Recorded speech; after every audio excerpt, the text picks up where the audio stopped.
وصحبه أجمعين. أما بعد، فقد قال الله تبارك وتعالى في القرآن المجيد: أعوذ بالله من الشيطان الرجيم. بسم الله الرحمن الرحيم. يا أيها الذين آمنوا ادخلوا في السلم كافة ولا تتبعوا خطوات الشيطان إنه لكم عدو مبين. صدق الله مولانا العظيم. وقال النبي صلى الله عليه وسلم: إذا كانت ليلة النصف من شعبان فقوموا ليلها وصوموا يومها، أو كما قال عليه الصلاة والسلام. میرے محترم بزرگوں اور دوستوں،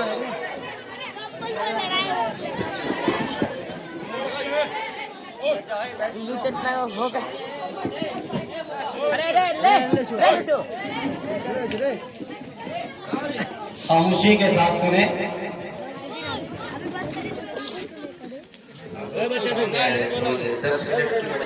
میرے بھائیوں اور بزرگوں، میری پیاری مائیں اور بہنیں، یہ مبارک شب ہے، یہ رات بڑی قیمتی ہے، اور اللہ کا شکر ہے کہ اللہ رب العزت نے یہ رات ہمیں عطا کی. بہت سے ہم میں ایسے بھی تھے جو گزشتہ شب برات ہمارے درمیان تھے اور آج نہیں ہیں. آنے والے شب برات میں ہم میں سے شاید کوئی نہ ہو. اس لیے اللہ کی اس نعمت کی ہم قدر کریں. یہ مبارک شب ہے. اس رات میں اللہ رب العزت اپنے بندے کی طرف متوجہ ہو کر آسمان دنیا سے یہ اعلان کرتا ہے: کیا کوئی ہے جو ہم سے مغفرت طلب کرے اور میں اس کی مغفرت کر دوں؟ کیا کوئی ہے جو مجھ سے رزق طلب کرے اور میں اس کو رزق عطا کروں؟ ایک حدیث میں اللہ کے نبی صلی اللہ علیہ وسلم نے ارشاد فرمایا: اس رات بنو کلب کی بکریوں کے بدن پر جتنے بال ہیں اللہ اس کے برابر لوگوں کی مغفرت فرماتا ہے.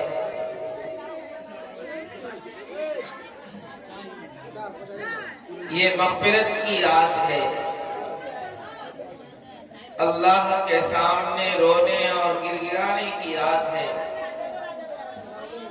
انسان گناہوں کا پتلا ہے.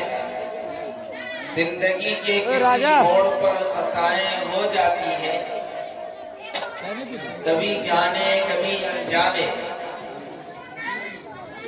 اللہ رب العزت اپنے مومن بندوں کو موقع عطا کرتا ہے. ذرا غور سے سنیے گا، بہت قیمتی بات ہے. اللہ تعالیٰ اپنے مومن بندے سے اتنا پیار کرتا ہے کہ بندہ مومن اس قدر گناہ کرنے کے باوجود اللہ رب العزت اسے موقع پر موقع عطا کرتا ہے. ابھی دیکھیے، یہ شب برات ہے. اس رات میں اللہ تعالی بندوں کی مغفرت کرتا ہے، دعائیں قبول کرتا ہے. اس کے بعد اللہ تعالی ایک مہینہ عطا کرنے والا ہے. وہ ماہ مبارک رمضان المبارک کا مہینہ ہے. وہ پورے 30 دن اللہ تعالی اپنے مومن بندے کو موقع دیتا ہے کہ مجھ سے اپنے گناہوں کی معافی مانگو، میں معاف کر دوں گا. اتنا ہی نہیں بلکہ رمضان کے اخیر عشرے میں ایک روایت کے مطابق ایک روایت کے مطابق رمضان کی ہر رات اور ایک مشہور روایت کے مطابق رمضان کی 27ویں شب، جس کو ہم لوگ شب قدر کہتے ہیں، اللہ تعالی ہمیں عطا کرتا ہے تاکہ میرا مومن بندہ مجھ سے میرے سامنے رو کر گڑا کر اپنے گناہوں کی معافی مانگے۔ اللہ نے پھر ایک موقع عطا کیا، اس سے آگے چلے پورے مہینے، پھر شب قدر شب برات میں ہم سے غفلت ہو گئی اور ہم اللہ کے سامنے رو نہیں سکے، ہم نے اللہ سے اپنی معافی نہیں کی، ہم اللہ کو راضی نہیں کر سکے۔ اللہ نے پھر رات عطا کی، وہ ہے عید الفطر کی رات۔ عید الفطر کی رات نہایت مبارک رات ہوا کرتی ہے، اس رات کو ہم سویاں اور دودھ کے انتظام میں، جس عید الفطر کی رات کو ہم اچھے اور نئے کپڑے منگانے کے لیے ضائع اور برباد کر دیتے ہیں، ہمارے گھر کی بیٹیاں اور بہو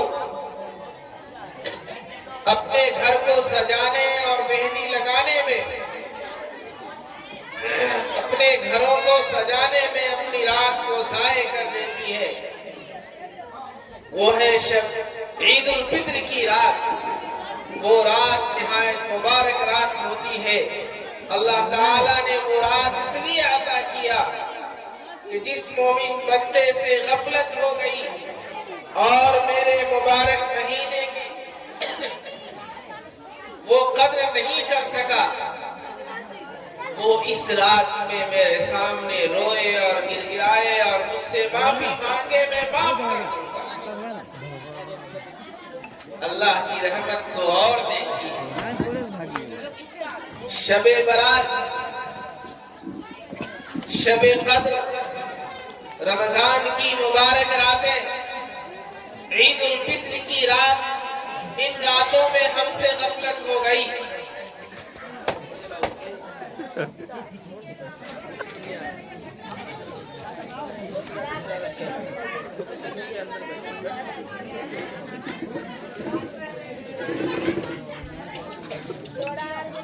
ہم سے غفلت ہوئی، ہم نے اللہ کے سامنے رو کر اللہ کو راضی نہیں کیا۔ اللہ پھر موقع دیتا ہے، وہ ہے عید الاضحیٰ کی 10 راتیں، یکم ذی الحجہ سے لے کر ذی الحجہ کی 10 راتیں، یہ مبارک راتیں ہوا کرتی ہے۔ ان راتوں میں بھی اللہ کے سامنے رو کر اپنی گناہوں کی معافی مانگے۔ یہ اللہ تعالیٰ اپنے محبوب صاحب ایمان، جس کے دل میں ایمان کی روشنی ہے، جس کا یقین قرآن مجید پر ہے، جس کا اعتماد اللہ کے رسول صلی اللہ علیہ وسلم کی باتوں پر ہے، اللہ اپنے اس محبوب بندے اور بندیوں کو موقع پر موقع دے رہا ہے کہ آؤ شب برات میں، شب قدر میں، شب رمضان میں، عید الفطر کی رات میں، عید الاضحیٰ کی راتوں میں آؤ میرے سامنے رو گڑگڑاؤ اور معافی مانگو، میں معاف کر دوں گا۔ اللہ مومن بندوں کو موقع عطا کرتا ہے، ان راتوں کی قدر کرنی چاہیے، ان راتوں کو خرافات میں ضائع نہ کریں۔ اللہ نے ان راتوں کی فضیلت اس لیے نہیں رکھی کہ ہم سڑکوں پر گاڑیاں دوڑائیں، ہمارے گھر کی بہو بیٹیاں اچھے پکوان پکائیں، ہاتھوں میں مہندی لگانے اور کپڑے اور گھروں کو سجانے میں ان راتوں کو ضائع کر دیں۔ اللہ نے اس لیے راتیں نہیں عطا کی ہیں، اللہ نے اس لیے عطا کی ہے کہ اے مومن بندے، یہ بہانہ ہے، تم اللہ کے سامنے میرے سامنے رو کر اپنی معافی مانگو اور مجھے راضی کرو۔ میرے بھائی اور بہنوں، اللہ بڑا بے نیاز ہے۔ اللہ الصمد، اللہ بڑا بے نیاز ہے۔ اگر ہم نے ان موقعوں کی قدر نہیں کی اور ہم نے ان راتوں کو، ان لمحوں کو غنیمت نہیں جانا اور ہم نے ضائع کر دیا، تو یاد رکھیے اللہ کی ذات پر کچھ حرف آنے والا نہیں ہے، ہمارا نقصان ہوگا، ہماری دنیا بھی برباد ہوگی، ہماری آخرت بھی برباد ہو جائے گی۔ اس لیے اللہ جو ہمیں لمحے دے رہا ہے، اللہ جو موقع عطا کر رہا ہے توبہ کی، اللہ تعالی جو وقت ہمیں عطا کر رہا ہے کہ میرے بندے آؤ، اور اس لمحے کے اندر جو قبولیت کا لمحہ ہے، جو قبولیت کا وقت ہے، جو قبولیت کی راتیں ہیں، آؤ مجھ سے معافی مانگو، میں معاف کر دوں گا۔ اس لیے میرے بھائی اور بزرگوں، ان راتوں کی قدر کیجیے، ان راتوں کو صرف رت جگہ مت کہیے، بڑی رات مان کر، اچھے کھانے کھا کر، نئے کپڑے پہن کر اور بڑے جلسے جلوس کر کے اس رات کا حق ادا کر دیا، یہ ہماری بھول ہے۔ یہ رات، یہ بڑے اجتماعات اور بڑی بھیڑ جمع کرنے کی رات نہیں ہے، یہ عبادت کی رات ہے۔ تنہائی میں بیٹھ کر اللہ کے سامنے رونے اور گڑگڑانے اور معافی مانگنے کی رات ہے، نفلی عبادت کی رات ہے۔ اس رات میں کوئی عبادت خاص نہیں ہے، کوئی ایسی عبادت فرض اور واجب نہیں ہے الگ سے۔ آپ نے عشاء کی نماز تکبیر اولیٰ سے پڑھ لی، تھوڑی تلاوت بشاشت کے مطابق کر لی، کچھ تسبیحات پڑھ لیے اور پھر کھانا کھا کر سو گئی، اور پھر رات کے آخری پہر تہجد کے وقت اٹھ کر تنہائی میں اللہ کے سامنے رو کر گڑگڑا کر اللہ کو راضی کیا، اور پھر فجر کی نماز تکبیر اولیٰ سے پڑھ لی، آپ نے اس رات کا حق ادا کر دیا۔ کل صبح 15ویں شعبان کا روزہ یہ مستحب روزہ ہے، کوئی فرض واجب نہیں ہے۔ اللہ آپ کو صحت دیا ہے، آپ اس روزہ کو رکھیں، اچھی بات ہے۔ اگر کوئی نہیں رکھتا ہے تو وہ معتوب نہیں ہے، وہ قابل گرفت نہیں ہے۔ اللہ سب کو توفیق دے۔ 15 شعبان کے روزے رکھیے، لیکن اس کو واجب، فرض اور ضروری سمجھ کے مت رکھیے۔ آج کی رات 2 رکعت ایسی پڑھیں جس میں 11 مرتبہ قل هو اللہ شریف، اتنی مرتبہ فلاں سورہ، اتنی مرتبہ فلاں تسبیح، ایسی کوئی عبادت اس شب میں نہیں ہے۔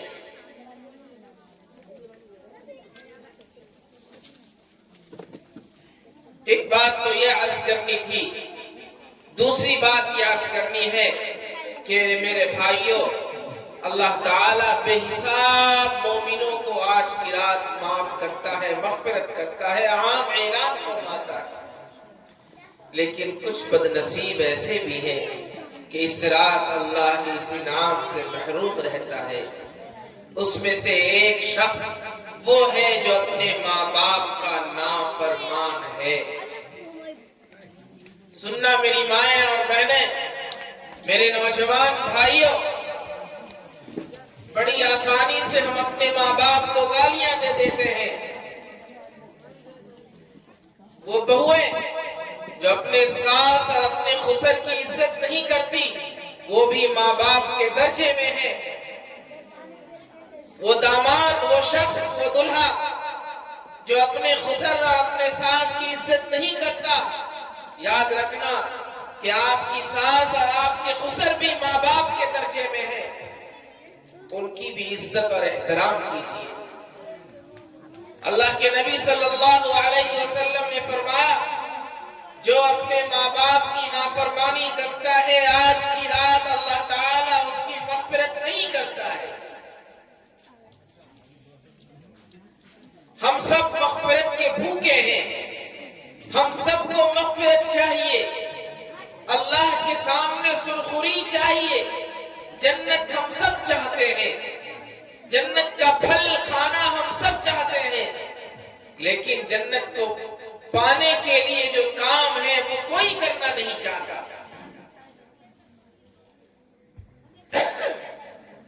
میرے بھائی، جنت کوئی آسان چیز نہیں ہے کہ اٹھایا اور دے دیا۔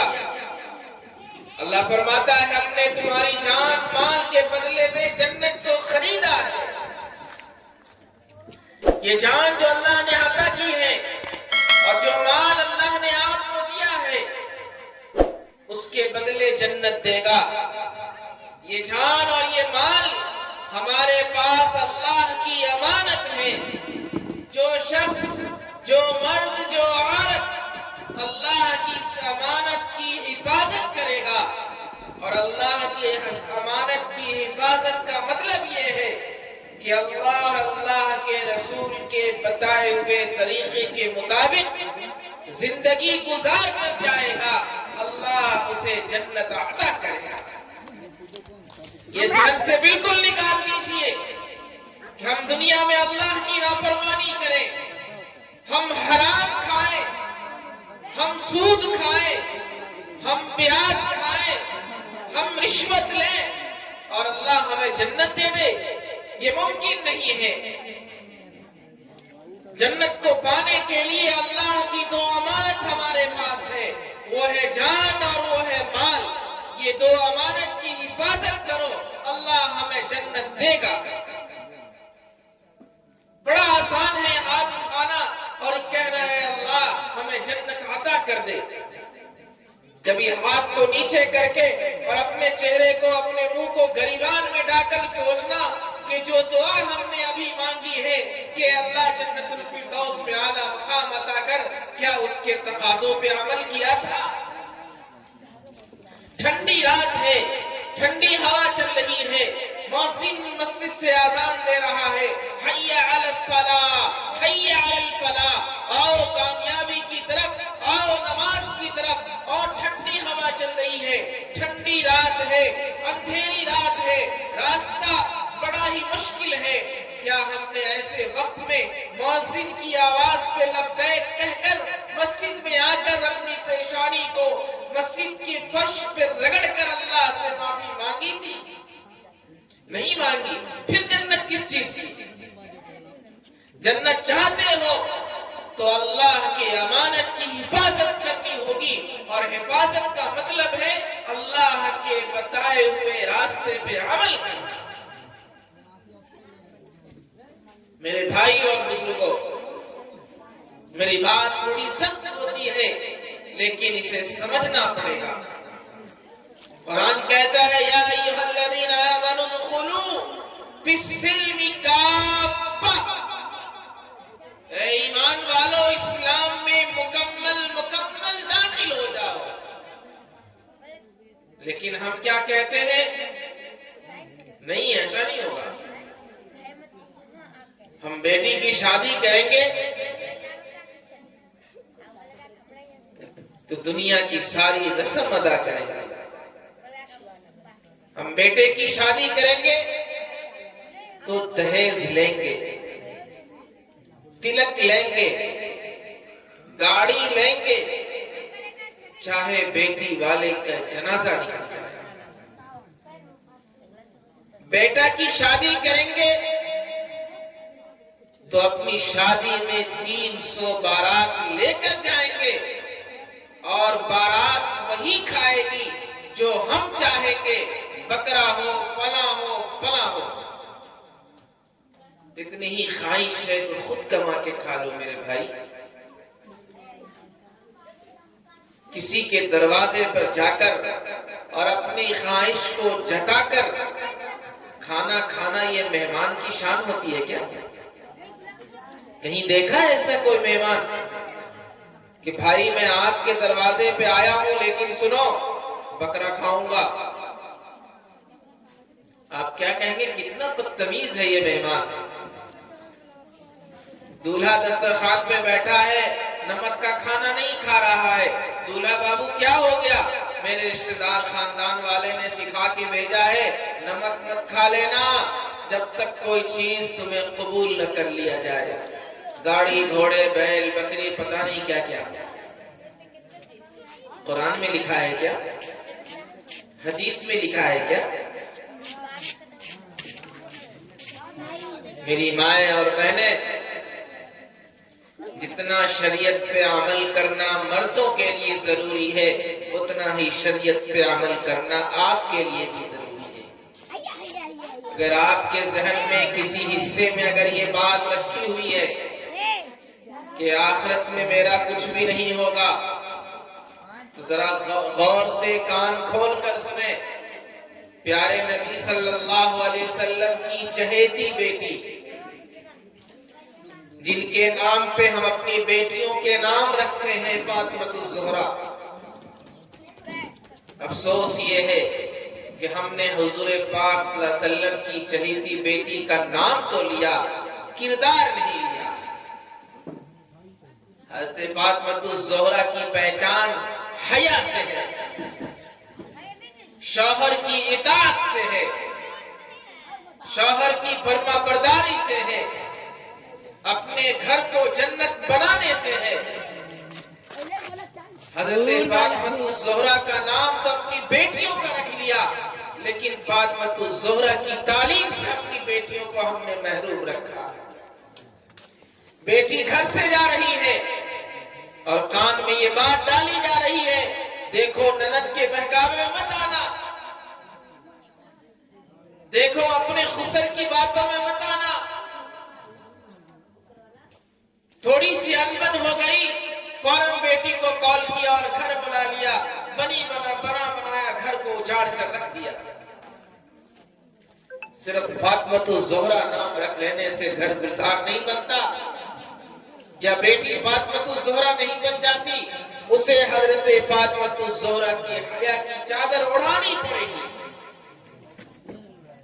حضرت فاطمۃ الزہرا نے اپنے شوہر حضرت علی کرم اللہ وجہ کی جس طرح سے اطاعت و فرما برداری کی تھی وہ تعلیم اپنی بیٹیوں کو دینا پڑے گا.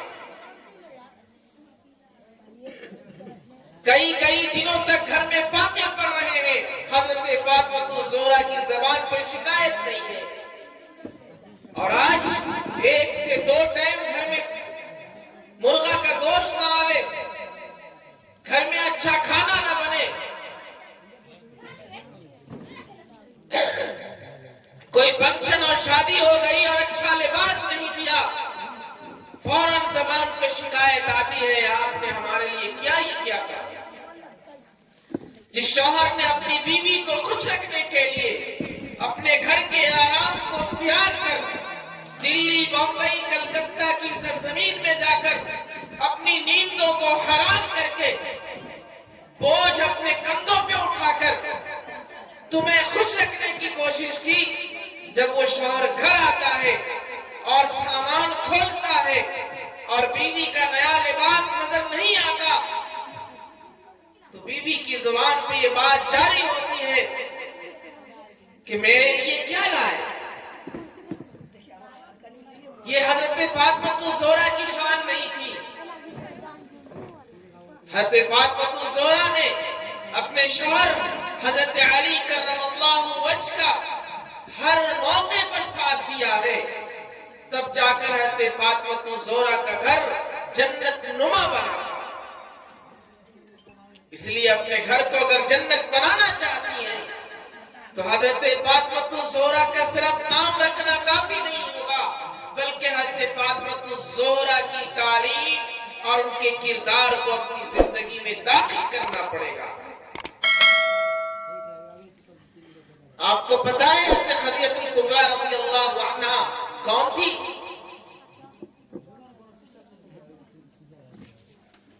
حضرت خدیجہ الکبریٰ رضی اللہ عنہا گھر میں ہے، حضور پاک صلی اللہ علیہ وسلم پہ وحی اتری، آپ کا بدن کب کپا رہا ہے، آپ گھبرائے ہوئے ہیں، آپ گھر تشریف لائے، کہا خدیجہ میرا بدن کانپ رہا ہے، ایسا لگتا ہے کہ میں اب بچ نہیں سکوں گا، مجھے ٹھنڈ لگ رہی ہے، مجھے کمبل اڑا دو، زملونی زملونی۔ اس وقت حضرت خدیجہ الکبریٰ رضی اللہ عنہا نے جو الفاظ کہے تھے تاریخ نے اسے محفوظ کر لیا، اور قیامت تک آنے والا شخص ان الفاظ کو پڑھ رہا ہے۔ وہ بھی ایک بیوی تھی، آج کی بیویاں ہوتی الٹا جواب دیتی، کون کہا تھا اتنا بڑا کام کرنے کے لیے، جاؤ مرو مجھے ضرورت نہیں ہے۔ لیکن حضرت خدیجہ الکبریٰ نے کیا کہا، یا رسول اللہ، اللہ آپ کو ہلاک کیسے کر سکتا ہے جبکہ آپ غریبوں کی مدد کرتے ہیں، کمزوروں کا بوجھ اٹھاتے ہیں، ضعیفوں کی مدد کرتے ہیں، اللہ آپ کو ضائع نہیں کرے گا۔ یہ صبر کے کلمات حضرت خدیجہ الکبریٰ رضی اللہ عنہا نے اپنے شوہر کی شان میں کہے تھے۔ میری مائیں اور بہنیں، نام بچیوں کا خدیجہ رکھ لینے سے یقیناً برکت ہے، لیکن اس سے بڑی چیز یہ ہے کہ حضرت خدیجہ الکبریٰ رضی اللہ عنہا کی صفت اپنے بچیوں میں داخل کیجیے۔ حضرت خدیجہ الکبریٰ ایک مالدار تاجرہ خاتون تھی، اللہ نے بہت مال دیا تھا۔ حضرت خدیجہ الکبریٰ رضی اللہ عنہا نے اپنی کمائی کا مکمل حصہ اپنی شوہر کے قدموں میں ڈال دیا کہ یہ میرا مال ہے، آپ دین کی اشاعت کی خاطر میرے مال کو اللہ کے راستے میں قربان کر دیجئے۔ یہ تھی بیوی حضرت خدیجہ الکبریٰ۔ میری مائیں اور بہنیں، گھر کو جنت بنانا کوئی آسان کام نہیں ہے، بڑا صبر کا موقع ہوا کرتا ہے۔ جو گھر میں کوئی مسئلہ ہو جائے اور نہایت ہی سنجیدگی کے ساتھ گھر کے مسئلے کو حل کرے، بڑا کردار ادا کرنا پڑتا ہے۔ آپ اپنی قیمت کو جانیے، آپ اپنی قدر کو پہچانیے۔ اللہ نے آپ کو عورت بنایا ہے، کوئی کمزور نہیں بنایا، آپ کی ایک شان ہے، ایک شوکت ہے۔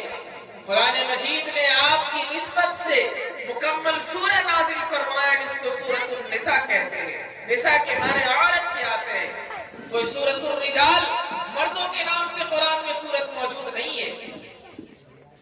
آپ اپنی نسبت کو پہچانیے۔ قرآن مجید جب نازل ہوا، سنیے نہایت قیمتی بات ہے، اللہ کے نبی صلی اللہ علیہ وسلم پر جب قرآن نازل ہوا اور حضور پرنور صلی اللہ علیہ وسلم کی زبان مبارک سے قرآن مجید کو سننے والا جس شخص نے قرآن مجید کو حضور پرنور صلی اللہ علیہ وسلم کی زبان سے سب سے پہلے تلاوت کرتے ہوئے سنا، وہ کوئی اور نہیں، وہ بھی ایک خاتون تھی۔ کسی مرد کے حصے میں یہ فضیلت نہیں آئی کہ جب قرآن پہلی مرتبہ نازل ہو رہا ہے اور حضور پرنور صلی اللہ علیہ وسلم گھر میں تلاوت کر رہے ہیں، اس قرآن کی تلاوت کو سب سے پہلے حضور کے علاوہ کسی نے سنا، وہ بھی ایک عورت تھی، وہ ہے خدیجہ الکبریٰ رضی اللہ عنہا۔ اسلام کی خاطر سب سے پہلی جو شہادت پیش کی ہے وہ بھی ایک خاتون تھی۔ آپ اپنی قدر کو پہچانیے، اللہ نے آپ کو مضبوط بنایا ہے، اللہ نے آپ کو ایک عظمت دی ہے، آپ کو شان عطا کیا ہے۔ آپ جتنا صبر کے ساتھ، جتنی آزمائش اور ابتلا میں صبر اور محبت کے ساتھ اپنے گھر میں رہیں گی، آپ کا گھر اتنا ہی جنت بن جائے گا، اگر آپ ٹوٹ گئی تو آپ کا گھر جہنم بن جائے گا۔ اس کے لیے ضروری ہے کہ اپنے آپ کو تعلیم سے آراستہ کیجیے، قرآن مجید کو پڑھنا سیکھیے۔ آپ کے گھر میں ایک عالمہ بہو ہے، یہ آپ کے لیے فضیلت کی بات ہے، ان کی قدر کیجیے۔ اور مبارکباد کے مستحق ہیں مولانا اسلم رحمانی صاحب کہ اللہ نے انہیں خدمت کا موقع دیا ہے اور ان کے گھر میں عالمہ موجود ہے، ایک نیک اور صالح عالمہ موجود ہے۔ اللہ نے آپ کو موقع دیا ہے، ان کی قدر کر کے ان سے قرآن مجید کو پڑھنا سیکھیے۔ رمضان کا مبارک مہینہ آ رہا ہے، اپنے گھر کے معاملات کو کم کیجیے، اپنی غیر ضروری مصروفیات سے بچائیے اور وقت کو فارغ کر کے مکتب میں آ کر کے قرآن مجید کو پڑھنا سیکھیے۔ صبح سورہ یاسین کی تلاوت کیجیے، ہر روز مغرب بعد سورہ واقعہ کی تلاوت کیجیے، ہر نماز کے بعد آیت الکرسی پڑھیے۔ پھر دیکھیے ہمارا گھر جنت بنتا ہے کہ نہیں بنتا۔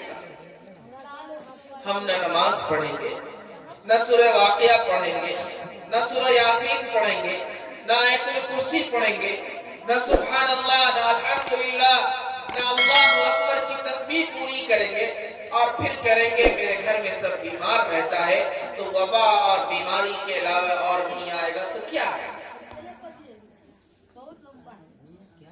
حضرت فاطمہ الزہرا رضی اللہ عنہا کو چکی پیس پیس کر گھر ہاتھ میں ٹھیلا آ گیا۔ حضرت فاطمہ کو خبر ہوئی کہ حضور کے پاس کچھ باندیاں جنگ سے آئی ہیں، تو چل کر میں بھی ایک خادمہ لے لیتی ہوں، شاید میرے کام میں ہاتھ بٹا دے گی تو میرے لیے آسانیاں ہو جائیں گی۔ حضرت فاطمہ الزہرا نے اپنے ابو محترم حضرت نبی کریم صلی اللہ علیہ وسلم کو خبر بھیجا، حضور شام میں تشریف لائے۔ کہا فاطمہ تم نے خادمہ مانگا تھا، کیا ہی بہتر ہوتا کہ میں اس سے بہتر کام تم کو بتاؤں جو اس سے زیادہ افضل ہے۔ کہا ضرور بتائیے۔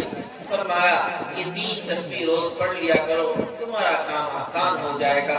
اس لیے ہم لوگ اس تسبیح کو تسبیح فاطمہ کہتے ہیں، تسبیح فاطمی کہتے ہیں، یعنی سبحان اللہ، الحمدللہ، اللہ اکبر، جو ہم عصر کے بعد عام طور پہ پڑھتے ہیں۔ سونے سے پہلے اس تسبیح کو پڑھیے، سونے سے پہلے سورہ ملک کو پڑھیے، سونے سے پہلے قل هو اللہ احد 3 بار پڑھیے، معوذتین قل اعوذ برب الفلق، قل اعوذ برب الناس پڑھیے، درود شریف پڑھیے، سونے کی دعا پڑھیے اور اپنے بدن پہ دم کر کے پھر سو جائیے۔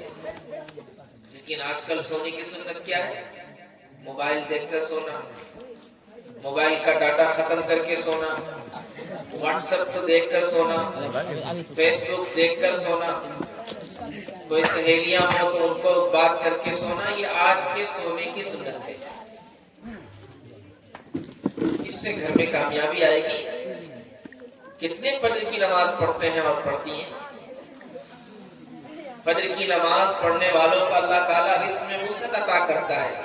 ہم ہر دعا میں کہتے ہیں اللہ ہمیں روزی عطا کر دے، ہماری روزی میں برکت دے دے۔ اب برکت کا جو وجہ ہے، جو ذریعہ ہے کہ فجر کی نماز پڑھو گے اللہ روزی میں برکت دے گا، وہی نماز چھوڑ دیا، کہاں سے روزی آئے گی؟ فجر کی نماز پڑھیے، اپنی بیٹیوں کو اپنے پاس بیٹھا کر ان کو وقت دیجیے، اپنی بیٹیوں سے محبت کیجیے، ان سے سہیلی بن کر رہیے، ان کا دشمن مت بنیے۔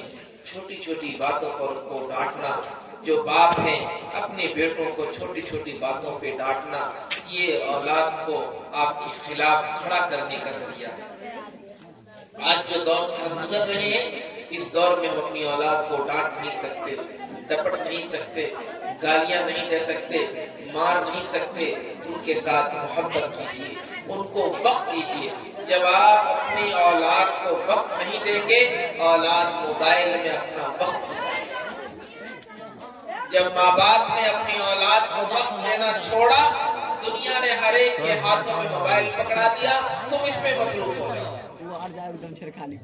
آپ جاب پہ جاتے ہیں، کاروبار میں جاتے ہیں، کھیت میں جاتے ہیں، کھلیان میں جاتے ہیں، سب جائیے، جب شام میں لوٹیے مغرب کی نماز پڑھ کر اپنے بچوں کو اپنے پاس بیٹھا کر ان کے ساتھ مذاکرات کیجئے، محبت کی باتیں کیجئے، کچھ دل لگی کی باتیں کیجئے، کچھ ہنسیے کھیلیے۔ کچھ پرانے زمانے میں ورزش کے کھیل ہوا کرتے تھے، وہ کھیل اپنے بچوں کے ساتھ کھیلیے۔ پھر بچے کیسے موبائل کو ہاتھ لگاتے ہیں، ذرا مجھے اگلے سال، آنے والے سال میں آپ مجھے رپورٹ دیجیے گا۔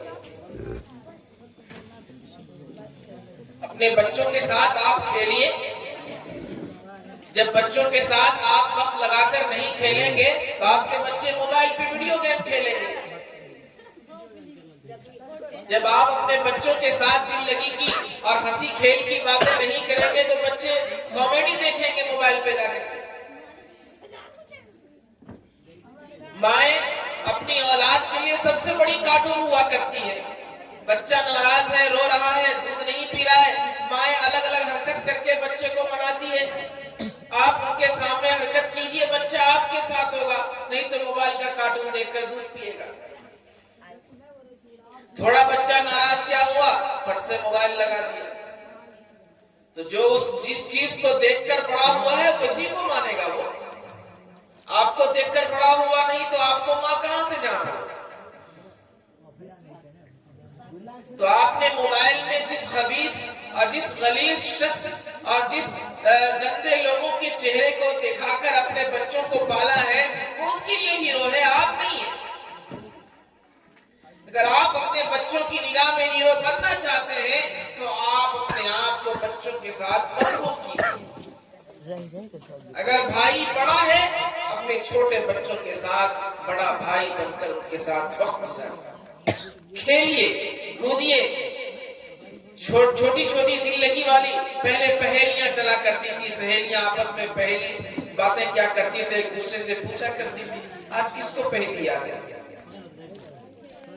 ماؤں کو پہلی کہاں یاد ہے؟ نہیں یاد آج کل۔ پہلے مائیں کہانیاں سنائے کرتی تھی، نانی دادی کہانیاں سنائے کرتی تھی، بچتی زیور سے کہانی پڑھ پڑھ کے۔ آج کہاں کہانی یاد ہے؟ اس لیے کہ نہ وہ نانی رہی، نہ وہ مامی رہی، نہ وہ دادی رہی۔ آج کل کے موبائل کی دور کی پولٹری فارم والی بہویں آ گئی، انہیں موبائل سے فرصت نہیں تو بچوں کو کہانی کہاں سنائیں گے؟ تو بچے بھی ویسے ہی لیڈر بنیں گے، شیر کہاں سے پیدا بنیں گے؟ اپنے بچوں کو وہ شیر بنانا چاہتے ہیں۔ اگر اپنے بچوں کو بہترین اسلام کا خادم بنانا چاہتے ہیں تو انہیں صحابہ کی تاریخ سنائیے، انہیں حضور کی سیرت سنائیے۔ اپنی بیٹیوں کو مضبوط بنانا چاہتے ہیں، ارادے میں، صحت میں، صلاحیت میں، ذہن میں، حضرت فاطمہ الزہرا کی کہانیاں سنائیے، حضرت عائشہ کی زندگی سنائیے، حضرت خدیجہ الکبریٰ کی زندگی سنائیے۔ پھر دیکھیے ہماری بیٹیاں کیسی بہادر بنتی ہیں۔ پھر دیکھیے کون نوجوان خیر آتا ہے اور ہماری بیٹیوں کو اچک لے گا، کسی کی ہمت نہیں ہو سکتی۔ آج نوجوان غیر کا نوجوان آتا ہے اور ہماری بیٹیوں کو بہکا کر چلا جاتا ہے۔ بہت آسان ہے، اس لیے کہ ہم نے اپنی بیٹیوں کو اسلام کے عقیدے کی حقیقت نہیں بتائی کہ اسلام کیا چیز ہے، اسلام کا عقیدہ کیا چیز ہے، آخرت کیا چیز ہے، جنت کیا چیز ہے، جہنم کیا چیز ہے۔ ہم نے اپنی اولاد کو، اپنی بیٹیوں کو نہیں بتایا تو بڑا آسان ہے ان کے لیے بہک جانا۔ اس لیے اپنے گھر میں اپنی ذمہ داری کو سمجھیے اور صحیح ماں باپ بنیے۔ صرف اولاد کو جنم دے دینا ہی آپ کے ماں باپ کا حق ادا کر دیا، یہ نہیں ہو سکتا۔ اللہ کل قیامت میں ہم سے یہ نہیں پوچھے گا کہ تم نے 100 1000 2000 10,000 کے لباس اپنی بیٹیوں کو کیوں نہیں پہنایا، تو نے اچھے انجینئر اور ڈاکٹر اور بڑے بڑے کالجز اور آفسوں میں کام کرنے والے داماد کیوں نہیں لائے، تم نے بہترین بنگلہ کیوں نہیں دیا، گاڑی کیوں نہیں دی۔ کل قیامت میں اللہ آپ سے یہ نہیں پوچھے گا، اللہ یہ پوچھے گا کہ تو نے اپنی بیٹیوں کی اور اپنے بیٹوں کی دینی تربیت کیوں نہیں کی۔ اور صرف اللہ نہیں پوچھے گا، یہ معصوم بچے کل اپنے بڑے اور سرپرست اور ماں باپ کے دامن کو پکڑیں گے کہ اللہ یہ ہمارے سرپرست تھے، اس نے ہمیں یہ نہیں بتلایا کہ اچھائی کیا ہے اور برائی کیا ہے۔ اس لیے میری مائیں اور بہنیں اپنی ذمہ داری کو سمجھیے۔ یہ ایک جانور یہاں پہ بار بار آ رہا ہے، جا رہا ہے، یہ کچھ نہیں سمجھتا، ایک آزاد زندگی ہے، اس کی کل قیامت میں کوئی پوچھ تاچھ نہیں ہونے والی ہے، لیکن اللہ نے ہمیں اشرف المخلوقات بنایا ہے۔